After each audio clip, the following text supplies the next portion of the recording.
Hi everyone, welcome to Imaging Study. Today we are going to see a case of geographic hepatic steatosis. If you can't remember this name, you can use another synonym, that is focal hepatic steatosis or focal hepatic fatty infiltration.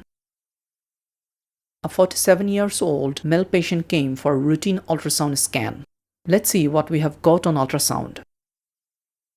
Here you can see the right lobe of the liver. There are multiple wedge-shaped hyperechoic sound attenuating areas noted within the hepatic parenchyma. These areas are attenuating the sound, so the distal part looks slightly hazy. These echogenic areas have segmental distribution, sparing and involving specific segments.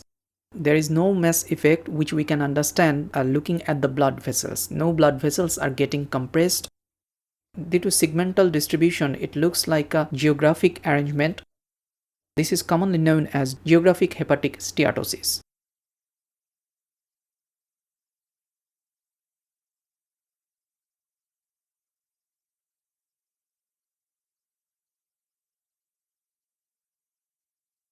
Here is the picture of the right lobe of the liver, and you can see this part is spared of the fat. This is the fat containing area showing wedge-shaped hyperechogenicity and geographic arrangement due to segmental distribution. The blood vessels looks normal without any feature of compression. So in summary, multiple wedge-shaped hyperechoic sound attenuating areas with segmental distribution pattern are noted in hepatic parenchyma without any mass effect. So the diagnosis is focal hepatic steatosis or geographic hepatic steatosis.